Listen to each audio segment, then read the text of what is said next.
तेरे तेरी आरती गाऊं, मोर मुकुट तेरे शीशा पे शोभे, मोर मुकुट तेरे शीशा पे शोभे, प्यारी बंसी मेरा मन मोहे, प्यारी बंसी मेरो मन मोहे, देख छवि बलिहारी में जाऊं, देख छवि बलिहारी में जाऊं, हे गिरिधर तेरी आरती गाऊं, हे गिरिधर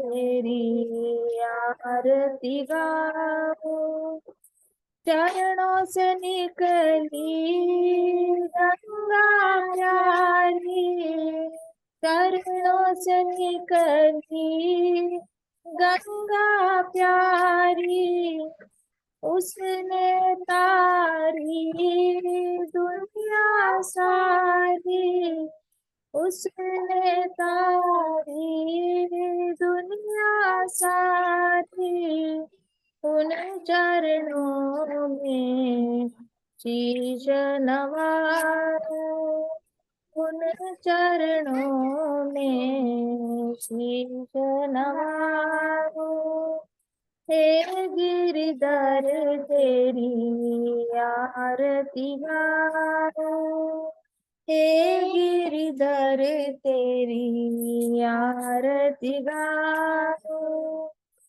संग शोभे वृष भानु दुलारी, संग शोभे वृष भानु दुलारी, ललिता विशाखा सखिया सारी, ललिता विशाखा सखिया सारी, युगल छवि के दर्शन पाओ, युगल छवि के दर्शन पाओ, हे गिरिधर तेरी आरती गाऊं, हे गिरिधर तेरी आरती गाऊं, व्यास दास के नाथ आप हो, व्यास दास के नाथ आप हो, सुख दुख मेरे साथ आप हो, सुख दुख मेरे साथ आप हो, वास सदा वृंदावन पाओ, वास सदा वृंदावन पाओ, हे गिरिधर तेरी आरती गाऊं, हे गिरिधर तेरी आरती गाऊं, मोर मुकुट तेरे शीश पे शोभे, मोर मुकुट तेरे शीश पे शोभे, प्यारी बंसी मेरो मन मोहे, प्यारी बंसी मेरो मन मोहे, देख छवि बलिहारी में जाऊं, देख छवि बलिहारी में जाऊं, हे गिरिधर तेरी आरती गाऊं, हे गिरिधर तेरी आरती गाऊं, राम विष्णु पदाय कृष्ण पृष्ठाय भूतले मते भक्ति वेदांत स्वामिनिति नामिने नमस्ते सारस्वते देवे गौरवाणी प्रचारिणे शेष शून्यवादी वाचातारिणे ओम अज्ञानतिमिरान्धस्य ज्ञानाञ्जनशलाकया चक्षुरुन्मिलितं येन तस्मै श्रीगुरुवे नमः श्रीचैतन्यमनोभीष्टं स्थापितं येन भूतले कदा स्वपदान्तिकम् हे कृष्ण करुणा सिन्धो दीनबन्धो जगत्पते गोपेश गोपिका कान्त राधाकान्त नमोऽस्तुते तप्त काञ्चन गौराङ्गी राधे वृन्दावनेश्वरी वृषभानुसुते देवी प्रणमामि हरि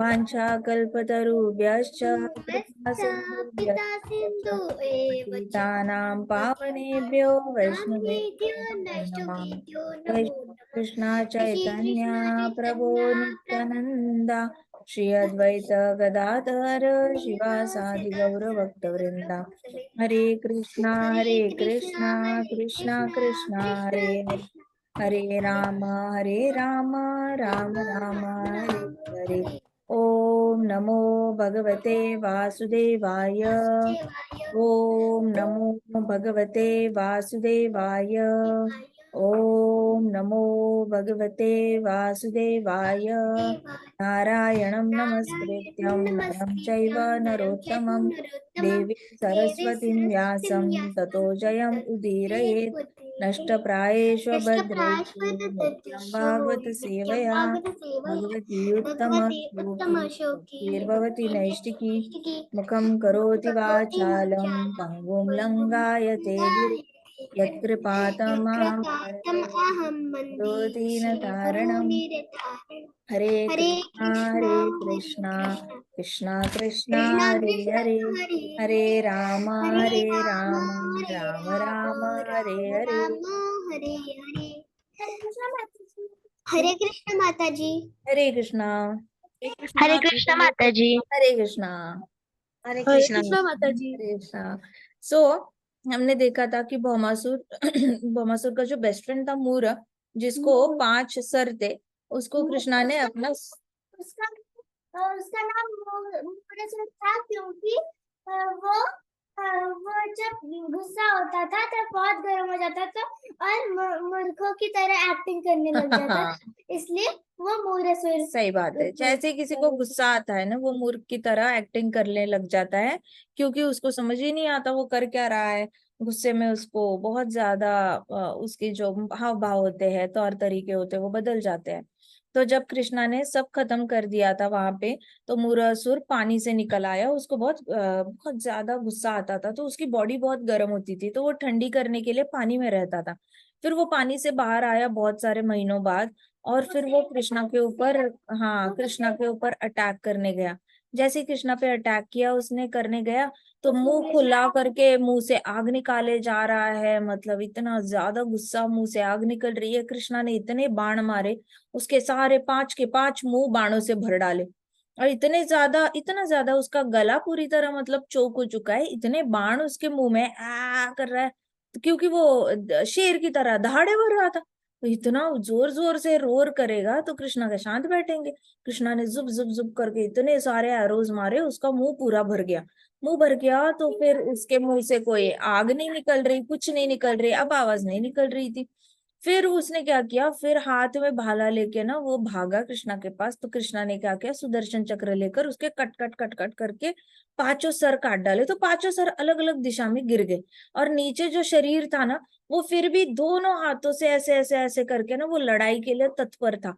तो उसका शरीर हिल रहा था कंटिन्यूअसली, और वो कृष्णा पे अटैक करने की कोशिश कर रहा था। कि थोड़ी देर बाद वो मर गया। अभी जैसे ही भौमासुर को पता चला उसका उसका जो दोस्त है वो मर गया, भौमासुर को बड़ा गुस्सा आया। तो भौमासुर बाहर आया, और जैसे ही भौमासुर बाहर आया तो कृष्णा ने क्या किया, भौमासुर का भी वध कर डाला। कृष्णा ने भौमासुर को भी गले में सुदर्शन चक्र भेजा। वैसे तो भौमासुर ने काफी कृष्णा पे अटैक करने की कोशिश की। जैसे ही उसको बाहर आया था, उसको कुछ दिख नहीं रहा था, तो उसने क्या किया ना, हाथ में त्रिशूल लिया था, उसके हाथ में वेपन्स थे, तो वो उसने डिसाइड किया कि जैसे ही उसको परछाई दिखी गरुड़ की, क्योंकि भगवान तो गरुड़ पे बैठे थे, तो गरुड़ की परछाई दिखी, तो जैसी परछाई दिखी उसने सेंस कर लिया कि किस दिशा में होगा वो पक्षी। तो उसने क्या किया, ऐसे करके हाथ में जोर से भाला लिया and he was about to kill Garuda.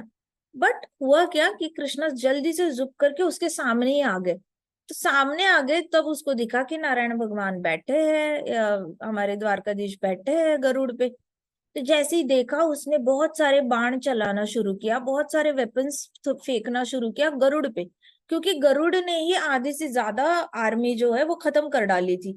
तो ये जो आया था भौमासुर अकेला नहीं आया था, अपने साथ करोड़ों करोड़ों सोल्जर्स को लेकर आया था, सैनिकों को। तो गरुड़ ने बस जुप किया, एक जुप में इस साइड की आर्मी खत्म हो गई, जुप किया एक जुप में इस साइड की आर्मी। और गरुड़ के वैसे भी पंख कोई ऐसे जब लड़ाई पे आता है तो उसके पंख ऐसे बहुत सॉफ्ट सॉफ्ट नहीं होते, उसके पंख मेटालिक हो जाते हैं, गोल्डन मेटालिक हो जाते हैं।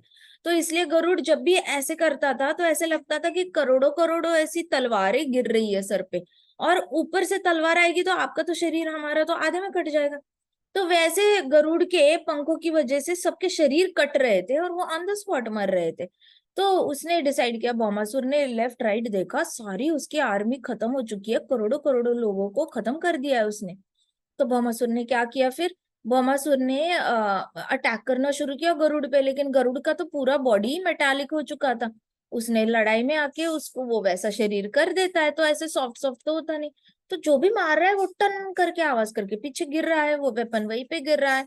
तो उसको पता चल गया कि अरे गरुड़ को मारना तो नेक्स्ट टू इम्पॉसिबल है, लेकिन गरुड़ पे अटैक करे जा रहा है। फिर उसने क्या किया, भागा वो त्रिशूल के ओर। त्रिशूल लेकर उसने डायरेक्टली उसके प्लान में चल माइंड में चल रहा था कि वो अभी ये त्रिशूल गरुड़ पे नहीं मारेगा, वो थोड़ा सा ऊपर ऐसे एम करेगा और नारायण भगवान पे फेंकेगा, ऐसे उसने डिसाइड किया था। लेकिन उसको पता ही नहीं है कि भगवान इतना वो कुछ छुपा ही नहीं सकता भगवान से, भगवान तो परमात्मा बनकर उसके हृदय में बैठे हैं, वो सीक्रेट रख ही नहीं सकता। वो कुछ भी अगर सीक्रेट रखना चाहता है सबसे पहले तो भगवान को पता चलता है। इसलिए भक्तों को कहा जाता है कि कृष्ण के पास जाके अपनी दुविधा बताकर रोने की जरूरत होती नहीं है। हम कृष्णा को बताए कि मुझे तकलीफ हो रही है, उससे पहले कृष्णा को पता होता है हमें तकलीफ हो रही है। हम कृष्णा को बताए कृष्णा मुझे ये चीज की जरूरत है प्लीज दे दो, उससे पहले कृष्णा को पता होता है। तो हम कुछ अगर सीक्रेट रख ही नहीं सकते कृष्णा से, तो कृष्णा के पास सामने जाकर रोने की जरूरत क्या है। ये तो अर्च विग्रह के सामने, इसलिए इसको अपराध कहा गया है। हमारे कई सारे वैष्णव आचार्य बता के गए हैं कि डीटी के सामने जाकर बड़े आनंद से पूरे खुश होके ना डीटी वर्शिप करनी चाहिए, अर्च विग्रह की सेवा करनी चाहिए, अर्च विग्रह के सामने रोना नहीं चाहिए कभी भी। उनको नहीं दिखाना चाहिए मैं बहुत दुखी हूँ। आप दुखी हो ना, तो कृष्णा को पता है दुखी है, और परमात्मा है, परमात्मा बनकर है हृदय में, उनको सब पता है, कुछ नहीं छुपा है उनसे। तो अलग से बोल कर दिखाने की जरूरत नहीं होती, ठीक है। तो ये अर्च विग्रह के सामने अपराध नहीं करते। कोशिश करनी है बहुत ज्यादा हरि नाम लेकर आनंद मनाओ। और अगर दुख हो रहा है बहुत ज्यादा तो भगवत गीता का कोई पन्ना खोलो, जैसे ही कुछ पढ़ने लग जाओगे ना आपका दुख हल्का हल्का होता है। Bhagavad Gita is a very गुह्य ज्ञान, इतना मैजिकल बुक है कि आप अगर पढ़ने लग जाओगे तो आपको पता ही नहीं चलता आपका दुख कहाँ चला गया। ठीक है, तो वो पढ़ना है, फिर भगवान के सामने जाना है, भोग लगाना है, आरती करनी है, दिया लगाना है, अगरबत्ती लगानी है, अच्छे से दंडवत प्रणाम करना है, गाओ कुछ कृष्णा की खुशी के लिए। लेकिन अपने दुख बताने के लिए मत जाओ, आप कितने दुखी हो सब कृष्णा को, जितना हमें नहीं पता ना उतना चिट्ठा कृष्णा के पास पड़ा हुआ है कि अच्छा इसको तो पता ही नहीं है इसको इस चीज का दुख है। ये कृष्णा को कृष्णा कहते हैं कि अरे इसको तो पता ही नहीं है इसको इस चीज का दुख है, ये तो मुझे पता है उसको इस चीज का दुख है, तो मैं तो इसका रूट से ही सारा दुख निकालूंगा। ऐसे करके कृष्णा केयर करते हैं। भौमासुर के मन में चल रहा था मैं त्रिशूल फेंकूंगा, तो कृष्णा को ऑलरेडी पता चल गया द्वारकाधीश है वो, थोड़ी ना चुप बैठेंगे। जैसे ही वो भागा सुदर्शन चक्र आया, सुदर्शन चक्र ने आकर भौमासुर का गर्दन काट डाली।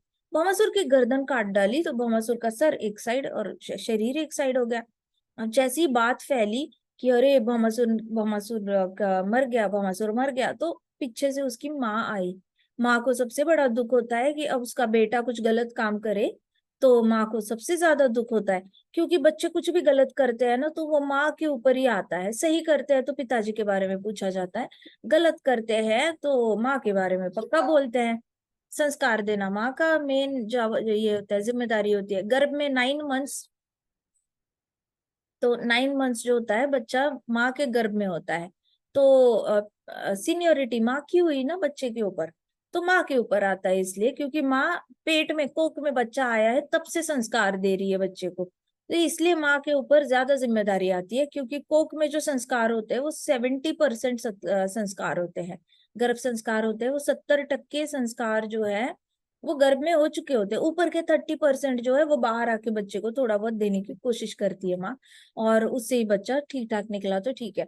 तो जब भी बच्चा कुछ गलत करता है तो आई माँ, भौमासुर की माँ आई, और उनके पास क्या था, कर्णफूल थे, और जो वरुण देवता के छाता चोरी किया था बेटे ने वो लाई, और उन्होंने सामने रख दिया। ये हमने लास्ट टाइम तक करी थी, अभी देखते हैं। हाँ जी, देखते हैं अभी क्या होता है।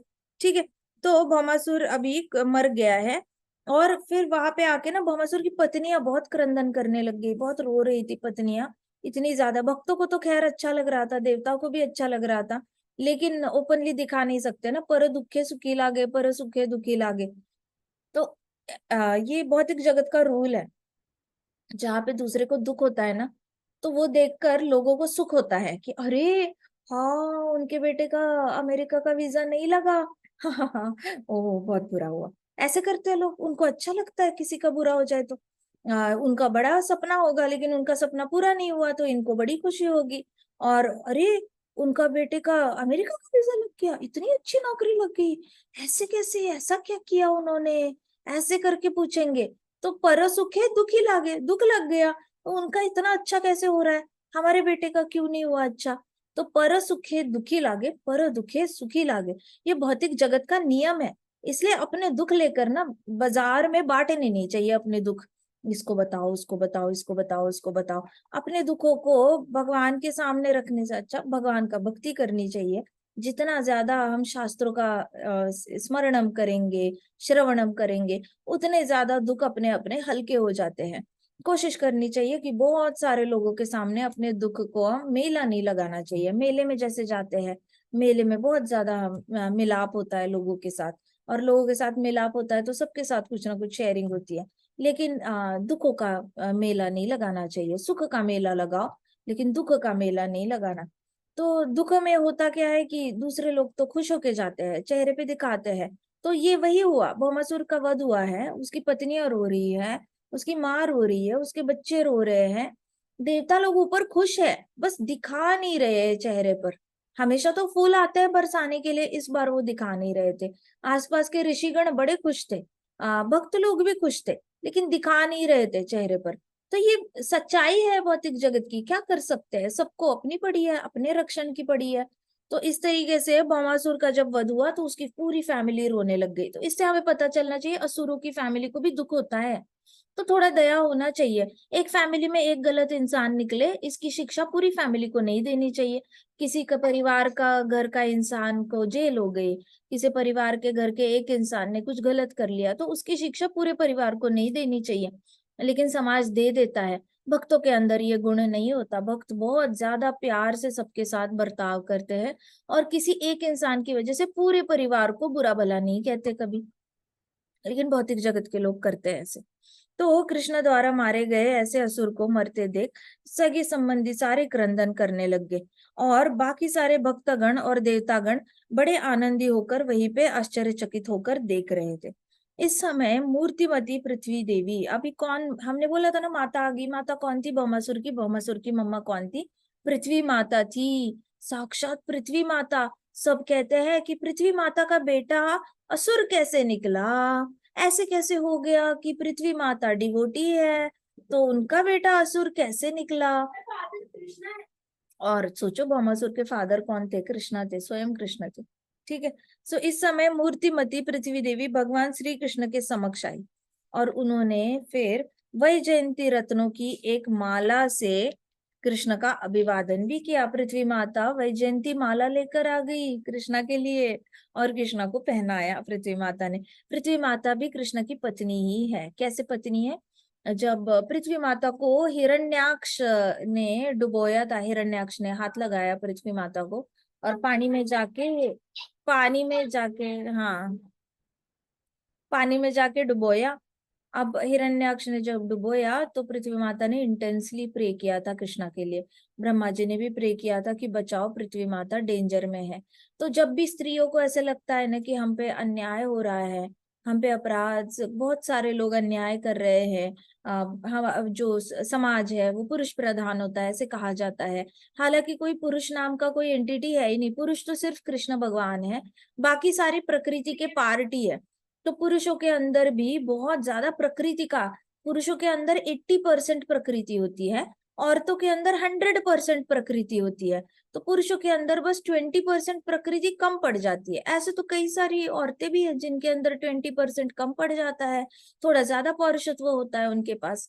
तो पुरुष भी प्रकृति का ही पार्ट है। तो पुरुष जो हमें दिखाई देते हैं, इनको हम एक्चुअल पुरुष नहीं कहेंगे, भौतिक जगत में ये प्रकृति का पार्ट ही कहते हैं, कृष्ण का अंश समझेंगे हम, लेकिन इनको पुरुष नहीं। एक पुरुष तो सिर्फ केवल एक है और वो है पूर्ण पुरुषोत्तम भगवान। पूर्ण पुरुषोत्तम, देखो पूर्ण पुरुषोत्तम, पुरुषोत्तम में ही पुरुष नाम है। तो पूर्ण पुरुष कौन है? हमारे श्री कृष्ण भगवान है, बाकी सारे अर्धनारी नटेश्वर। तो होता क्या है कि प्रकृति होती है उनके अंदर, प्रकृति होती है तो दया भाव होता है पुरुषों के अंदर, बहुत ज्यादा दान करने की इच्छा होती है इनके अंदर, उनके अंदर काइंडनेस भी होती है, लव भी होता है, ऑनेस्टी होती है, कई सारे अच्छे गुण भी होते हैं। तो ये कहाँ से आ रहे हैं? माता से आ रहे, पृथ्वी माता से आ रहे, प्रकृति से आ रहे।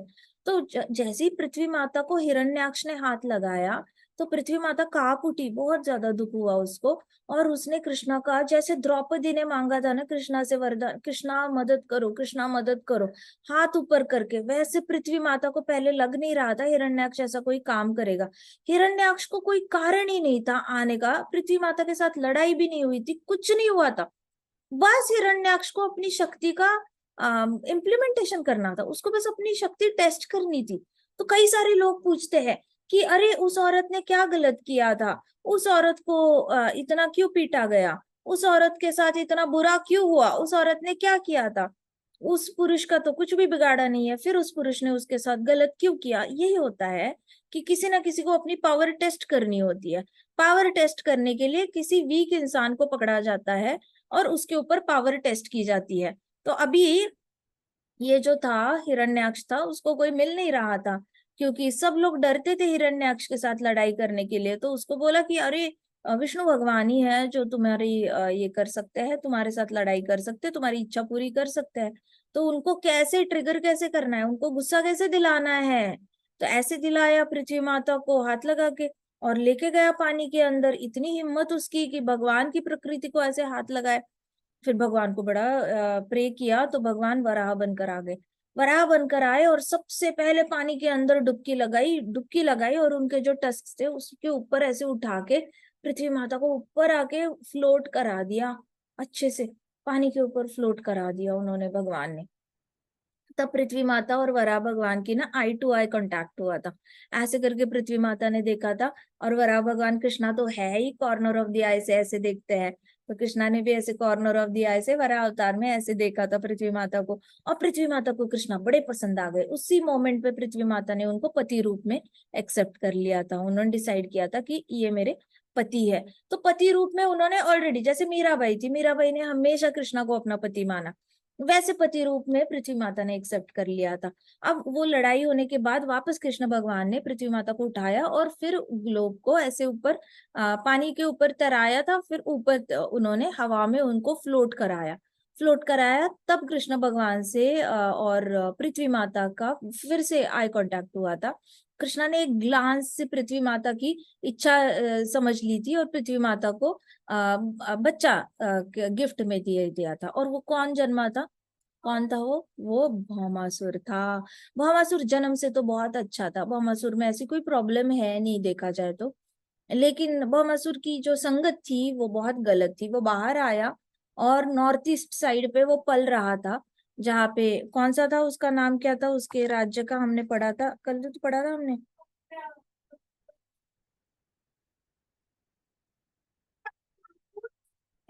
हाँ, तो वहां पे जो वो बड़ा हो रहा था, एक अलग ही नाम था इसका, प्राग्ञ ज्योतिषपुर। प्राग्ञ ज्योतिषपुर में वो बड़ा हो रहा था। तो वहां पे एक असुर था बैल के रूप में, उसके साथ उसकी बहुत बेस्ट फ्रेंडशिप थी।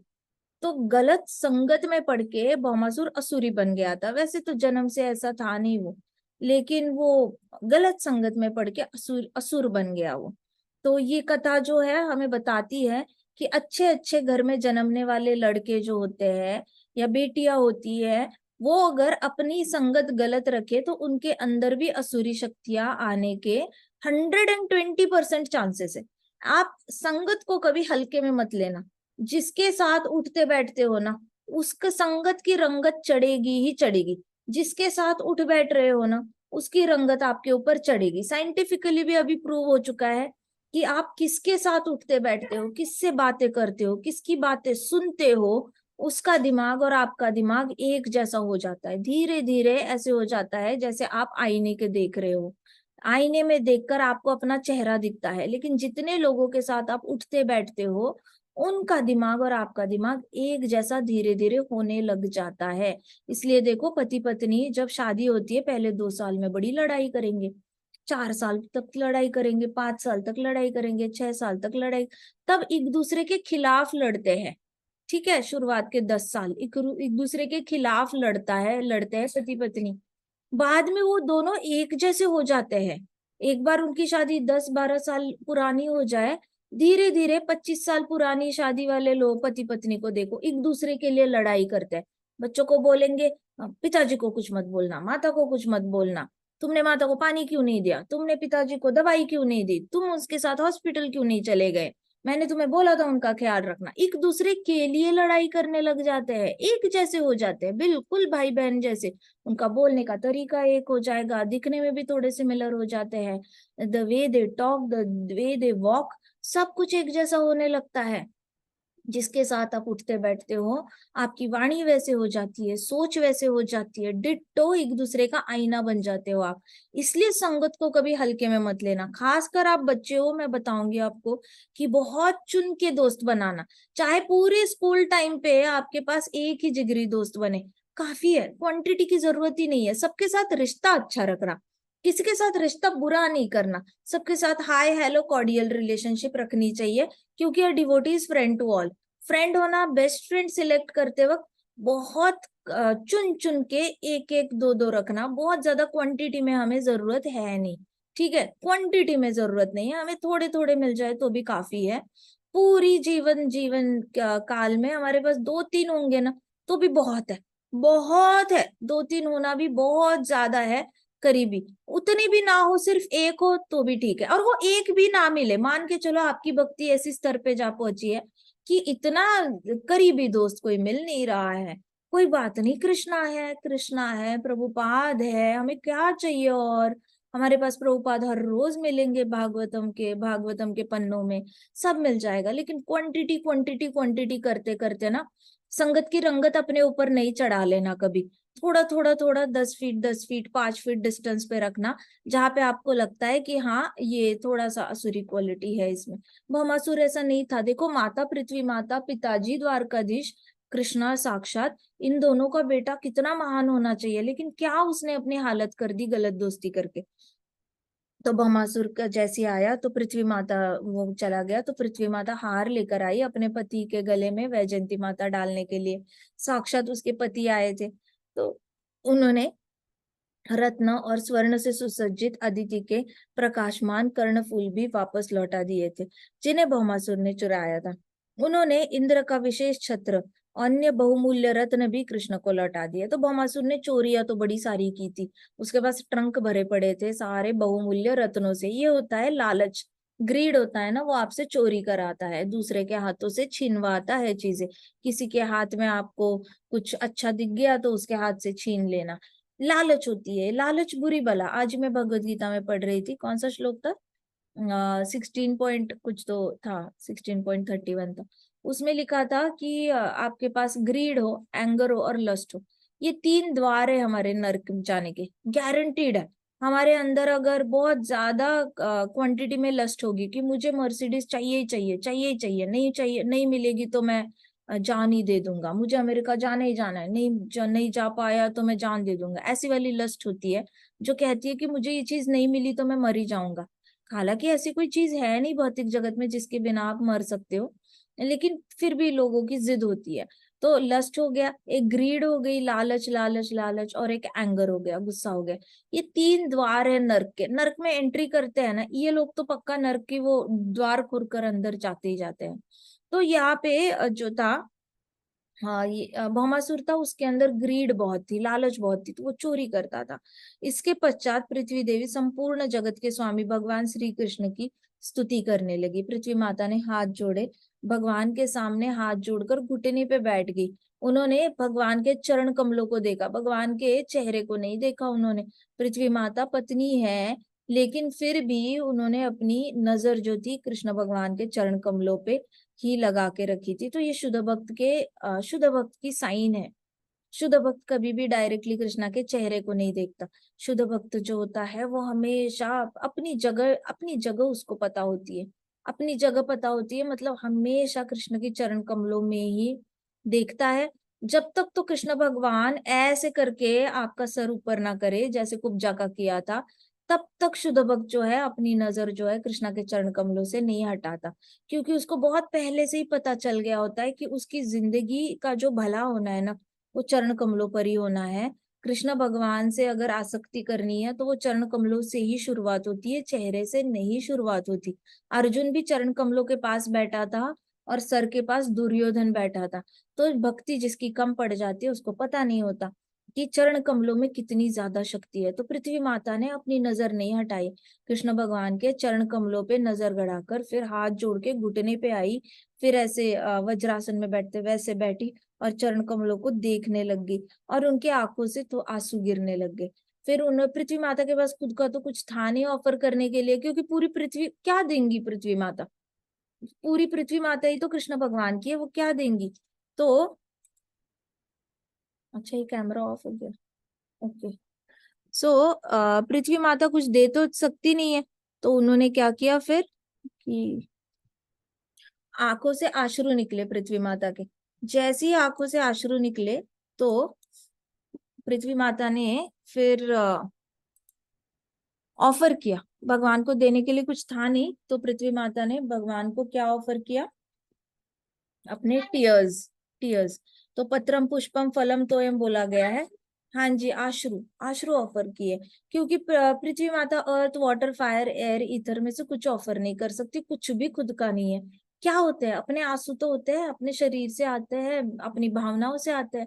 तो पृथ्वी माता ने अपने आश्रु कृष्णा को ऑफर किए, और जैसे ही बैठी उनके आंखों से आंसू निकलने लगे और भगवान के चरण कमलों तक जाने लग गए।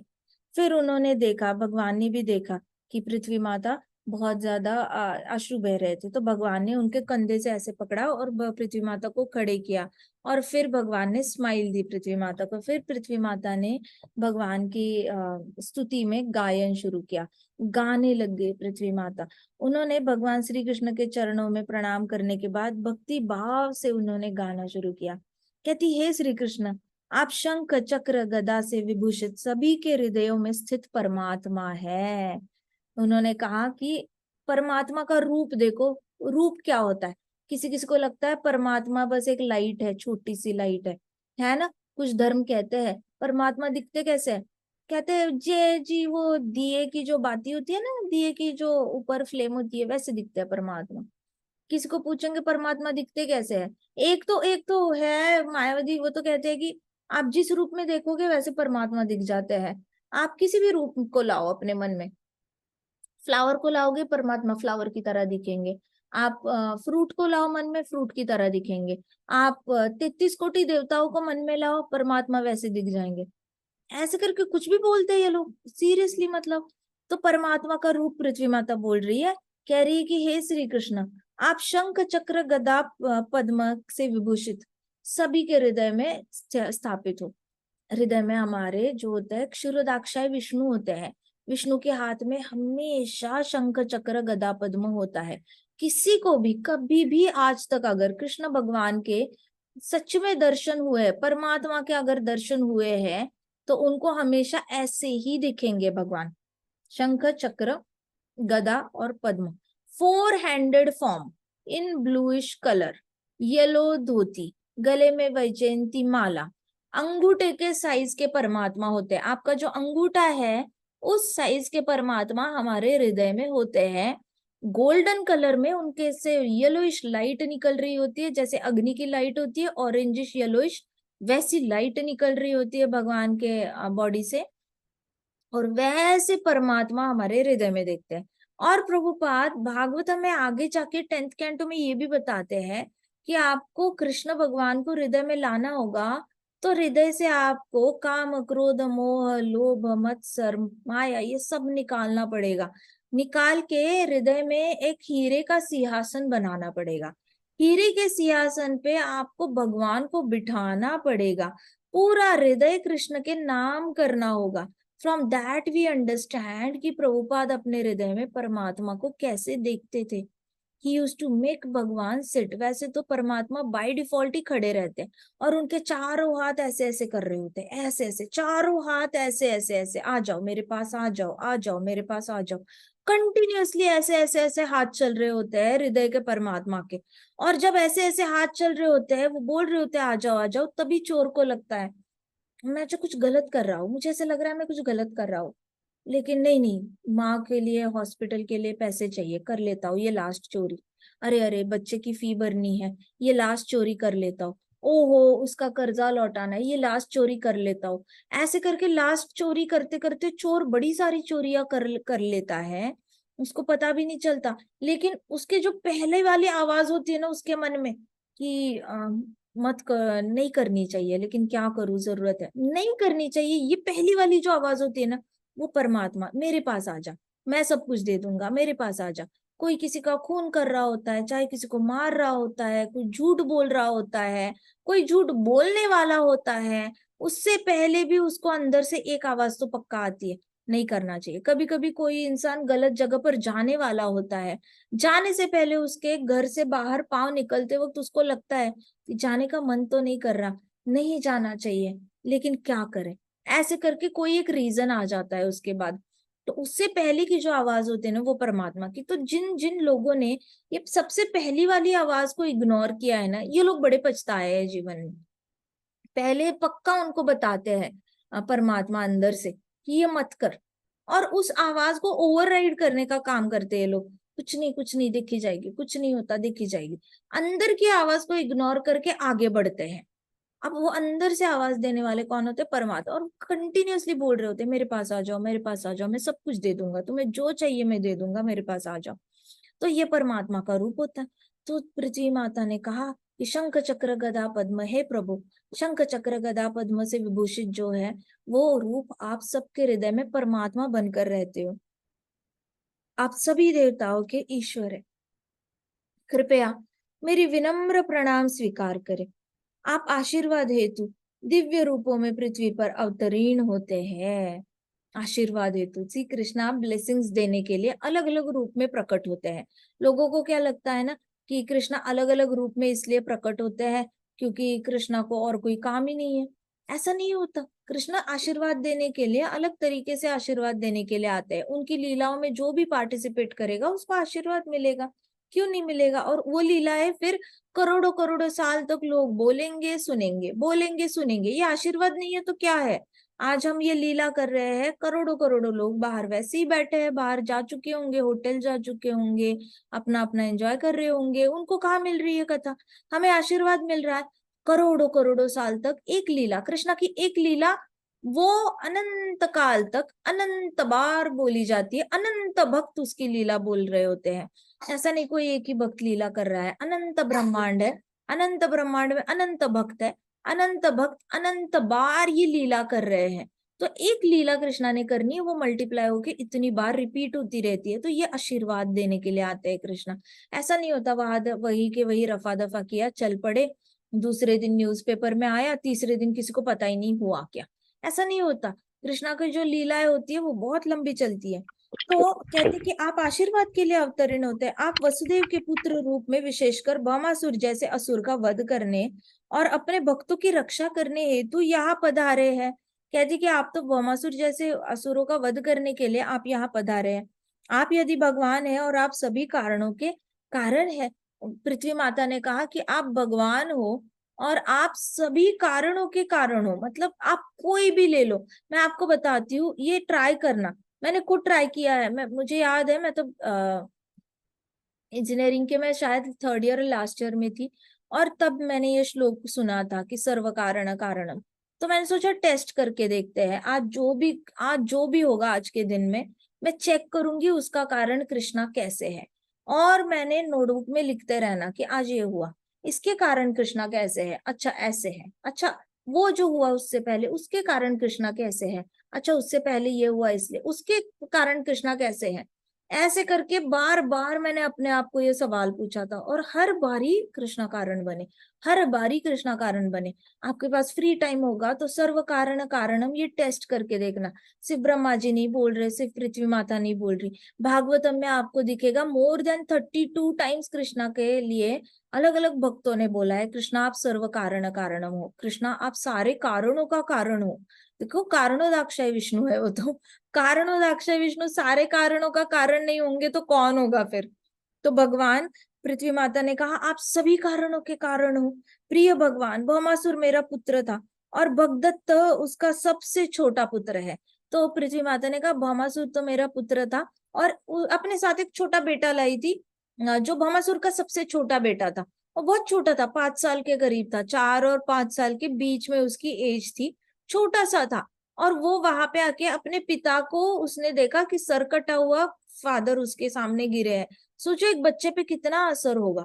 तो वो काफी डरा हुआ था और वो कांप रहा था। वो पृथ्वी माता के साथ आ रहा था, उसने देखा सारे सैनिक मरे हुए हैं, बहुत बड़ा शंख बजने की आवाज आई थी, कुछ ना कुछ गड़बड़ हुई है। उसको भगदत्त को पता था, छोटू सा था लेकिन बहुत डरा हुआ था। उसको लगा कि मूर के सारे सातों पुत्र को मारा, तो उसको लगा कि अभी मैं भौमासुर का बेटा हूँ कि द्वारकाधीश तो मुझे भी मार डालेंगे, मुझे क्यों जिंदा रखेंगे। तो उसको ऐसा लगा कि पिता को मारा है, मैं भी मर जाऊंगा अभी।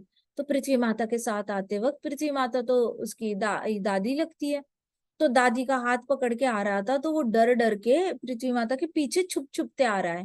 वो पूरी तरह अपनी बॉडी भी नहीं दिखा रहा है भगवान को। और जब पृथ्वी माता खड़ी थी तो उसके पीछे जाके ऐसे खड़ा होके ऐसे देख रहा था और बहुत डरा हुआ था भगवान से, और ऐसे ऐसे ऐसे हाथ कांप रहे थे।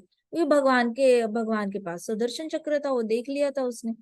तो फिर पृथ्वी माता ने ऐसे पीछे से उस बच्चे को लिया और फिर गोदी उठाया, और गोदी उठा के बोला ये भौमासुर मेरा बेटा था, और उसका बेटा ये भगदत्त है। अभी बहुत छोटा है वो, है भी छोटा पुत्र है लेकिन अभी बहुत वो छोटा है। अपने पिता की मृत्यु से वो अत्यंत भयभीत हो चुका है, अतः मैं इसको आपकी शरण में लाई हूँ। पृथ्वी माता ने, see this is what intelligent devotee does. मूर जो था इतना मूर्ख था कि मूर की वाइफ को पता होना चाहिए था कि अपने 7 बेटों का रक्षण कैसे करे। औरतों ने कभी अपने आप को ऐसा नहीं समझना चाहिए कि रक्षण करना सिर्फ पति का काम है। हाँ, ये सच है कि एक पुरुष का काम होता है अपनी पत्नी का रक्षण करना, बूढ़े माँ बाप का रक्षण करना और अपने बच्चों का रक्षण करना, ये पति का कर्तव्य होता है, उसमें तो कोई मतलब डाउट ही नहीं है। लेकिन पत्नी ने भी अपने आप को इतना कमजोर नहीं समझना चाहिए। जब बच्चा पेट में था तो बच्चे का रक्षण करने वाली माता ही तो थी। ये तो सच है, भगवान रक्षण करते हैं बच्चे का, लेकिन बहुत ज्यादा गर्म नहीं खाना, अच्छा अच्छा खाना खाना, उसको अच्छे से हेल्दी फूड खाना और हेल्दी लाइफस्टाइल रख के उसने बच्चे का रक्षण ही तो किया होता है। पेट में बाहर आता है बच्चा, दूध देकर माँ उसको जिंदा रखती है। तो इतनी शक्ति होती है एक स्त्री में कि वो रक्षण करने की शक्ति होती है उसमें, बस वो यूज नहीं करती मोस्टली। तो यहाँ पे डिवोटी है, मूर की वाइफ थी, वो अपने 7 बेटों को बोल सकती थी तुम्हारे पिताजी के 5 सर कट चुके हैं, उनको अगर हराने वाले हैं तो आप सातों भी मर जाओगे, रहने दो, आप शरणागत चले जाओ भगवान के, ऐसे बोल सकती थी। लेकिन नहीं, जाओ जाओ अपना शौर्य दिखाकर आ जाओ, ये क्या है। लेकिन यहाँ पे देखो पृथ्वी माता इज अ डिवोटी, तो उन्होंने भगदत्त को ऐसे कुछ गलत सलत नहीं बताया। उन्होंने बोला कि भगवान को बोला मैं इसको आपकी शरण में लाई हूँ, जिसने आपके बेटे का खून किया है उसको बोलना। आजकल माताएं भी अगर पिता बच्चों को मारे तो माता का रूप दुर्गा रूप हो जाता है कि मारा कैसे, बच्चे को ऐसे किसे किया, वैसे कैसे किया, ऐसे नहीं बोलना, वैसे नहीं बोलना, मोबाइल क्यों दिखाया, टीवी क्यों दिखाया। इतना सारा लड़ाई झगड़ा हो जाता है एक बच्चे के नाम पर घर में। तो माता है झगड़े पड़ती है पिता अपने पति से, बच्चे को लेकर कुछ गलत करे तो। और यहाँ पे देखो पृथ्वी माता के बेटे का पूरी तरह सर कटा हुआ है, उसी के पति ने काटा हुआ है, लेकिन पृथ्वी माता गुस्सा नहीं है। That is the sign of pure devotee, जो भगवान से नाराज हो ही नहीं सकता, चाहे कुछ भी हो जाए वो भगवान से नाराज नहीं होता, ना ही भगवान को बुरा भला कहता है, ना ही भगवान को डांटता है। तो पृथ्वी माता ने भगदत्त को बोला कि भगदत्त मैं इसको आपकी शरण में लाई हूँ, कृपा करके इसे आशीर्वाद दीजिए। इसका पिता एक पाप युक्त असुर था, लेकिन मैं नहीं चाहती कि उसके कर्मों की सजा भगदत्त को मिले। तो पृथ्वी माता हैड टू रिक्वेस्ट कृष्णा कि बेटे को उसके पापों की सजा मत दो। इसका मतलब क्या है, बाय डिफॉल्ट पिता के पाप का जो ये होता है घड़ा जो होता है वो बच्चों पे फूटता ही फूटता है। पिता ने अपना कर्म जो होता है वो इतना संभाल के करना चाहिए कि ताकि उसकी आगे की जो पीढ़ी है वो उसके कर्मों की वजह से सफर ना करे। कई बार ऐसे होता है कि घर के पुरुष जो होते हैं वो गलत सलत काम कर लेते हैं, और उसको भुगतना किसको आता है, बच्चे को आता है। अच्छा सामने आ रहा है वो तो दिख रहा है, लेकिन उसके बाद वो लोग जो ऊपर चले जाएंगे, जब नाते पोती को भी भुगतने आएगा, नाते पोती के बच्चों को भी भुगतने आएगा, ये उनको पता नहीं होता कि ये लोगों का जो कर्म होता है वो आगे जाकर कितनी सारी पीढ़ियों को अफेक्ट कर रहा होता है। लेकिन इसका सबसे अच्छा भागवतम ने सॉल्यूशन दिया है।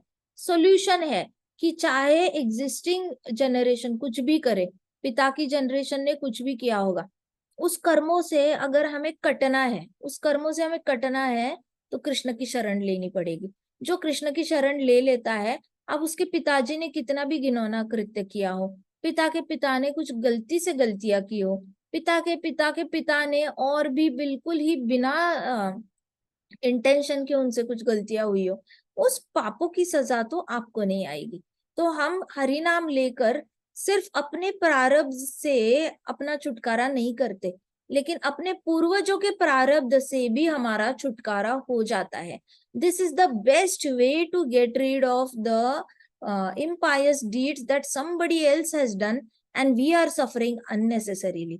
तो अननेसेसरी जो हमारे अंदर आ गया है, जो एक कंटिन्यूअसली पीढ़ी जात कहते हैं ना, पीढ़ी जात श्राप लगते हैं। श्राप लगते होता क्या है, श्राप कोई थोड़ी ना आता है बोलने के लिए आई विल पनिश यू, मैं तुम्हारा बुरा कर दूंगा, नहीं ऐसा नहीं होता। वो परेशान होते हैं अपनी जिंदगी में, तो इनको मुक्ति देने का काम एक वैष्णव का हो जाता है कि चलो हाँ कृष्णा की शरण ली है, अब हम अच्छे से पिंडदान करेंगे, पिंडदान में हम भगवान का ही प्रसादम चढ़ाएंगे, हम ऐसे कर्मी कोई पिंडदान नहीं करेंगे, फिर हम हर साल जो खाना देंगे वो प्रसादम ही देंगे। ऐसे करके अपने पूर्वजों को मुक्त करना है, लेकिन उससे भी ज्यादा जरूरी जिम्मेदारी आपकी अपनी तरफ भी है। उनकी तरफ तो है ही है, लेकिन उससे भी 200% जिम्मेदारी अपनी तरफ है। खुद का भला नहीं कर पाए तो उनका भी कुछ कर नहीं सकते, इतना बड़प्पन दिखा के फायदा ही नहीं है।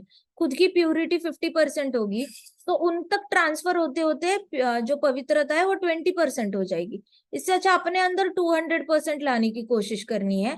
जितना ज्यादा हरिनाम क्वांटिटी में लो, कुछ फर्क नहीं पड़ता, क्वालिटी की सोचो ही मत।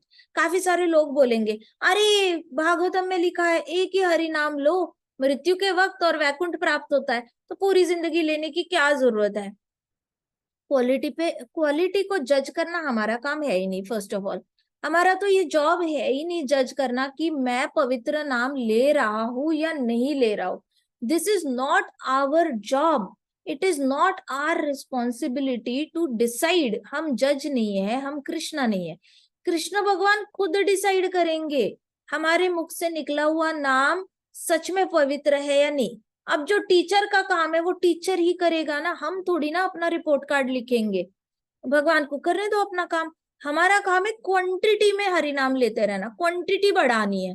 जितनी ज्यादा क्वांटिटी बढ़ाएंगे, नाम धन कमाना है, नाम धन नाम धन नाम धन प्रेम धन, नाम धन प्रेम धन, नाम धन प्रेम धन। इतना क्वांटिटी में नाम बढ़ाना है कि वो क्वांटिटी में ही हमारे जितने भी पूर्वज है उनके पापों का घड़ा जो हमारे सर पे फूट रहा है उसका कटिंग हो जाए। फिर अपना प्रारब्ध 84 लाख योनियों के पीछे हमने हो सकता है 84 लाख बार मनुष्य जन्म लिए हैं, वो वाले प्रारब्ध हम कैरी करके आ रहे हैं, वो कट करना भी हमारा काम है। तो हमने अपना करेंगे या पहले उनका? पहले अपना करना सीखो। भक्ति सिद्धांत सरस्वती महाराज ने सब कुछ छोड़कर, इतने पढ़े लिखे, he was scholar, more than 5 PhDs, इतने पढ़े लिखे हैं, लेकिन 10 साल कोई पढ़ाई को टच नहीं किया, ना कमाई को टच किया, ना पढ़ाई को टच किया, ना कमाई को टच किया। बस उन्होंने अपनी कुटीर बांधी, 10 साल तक only chanting chanting chanting chanting chanting. अपने गुरु को एज इट इज फॉलो किया है उन्होंने, कुछ नहीं किया। उनके गुरु सिर्फ हरि नाम लेते थे, और वो भी माला खरीदते नहीं थे, सुतली लेते थे, सुतली को 108 गांठे मारते थे और सुतली पे चैंटिंग करते थे। वो सुतली कहीं चली गई, दूसरी सुतली ली, 108 बांधे, उसमें हरि नाम लेके चलते बनो। एक जगह रुकते नहीं थे, आसक्त होते नहीं थे, किसी से बात नहीं करते थे, अननेसेसरी का अपना बड़प्पन नहीं दिखाते थे, कुछ नहीं, इतनी विनम्रता। भक्ति सिद्धांत सरस्वती महाराज इतने टैलेंटेड थे, इतने इंटेलिजेंट थे, दुनिया पागल थी पीछे। राजा आते थे, मेरे बेटे को सिखाओ, मेरे बेटे को सिखाओ। इतना हाई स्टैंडर्ड छोड़कर 10 साल तक हरिनाम लिया ना, उनको भी ये सब उन्होंने प्रैक्टिस से दिखाया। सबसे पहले अपना भला करो, फिर उसके बाद 10 साल के बाद भक्ति सिद्धांत सरस्वती महाराज जब निकले तो डायरेक्टली 64 मठ बनाए। इतने मठ बनाए, हर मठ में मंदिर है, हर मठ में 100 भक्त थे, इतने सारे सन्यासी बनाए। उसमें से एक हीराच निकला गया हमारे शिल प्रभुपाद, ऐसी भक्ति वेदांत स्वामी प्रभुपाद शिष्य के रूप में उनके पास आए। क्या नहीं मिल सकता? ये अपना भला देखो, पहले हरिनाम क्वांटिटी में लेने की आदत डालो। फिर वही पृथ्वी माता कह रही है कि इस बेटे पे उसका पिता असुर था, तो उसके पिता के कर्मों की सजा इसको ना मिले, इसलिए इसको अपनी शरण में ले लो। इस तरीके से अपने बच्चों को भी कृष्ण की शरण में दे देना चाहिए। ये कैमरा गर्म हो चुका है, ठीक है।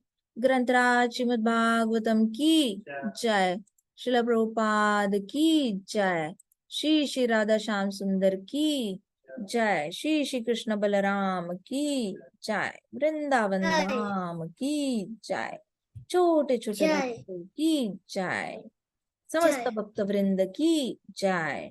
हरे कृष्णा कृष्णा कृष्णा हरे हरे, हरे राम राम राम हरे हरे। हरे कृष्णा महासंकीर्तन यज्ञ की जय। जय। हरे कृष्णा माता जी, गुड नाइट। हरे कृष्णा, गुड नाइट।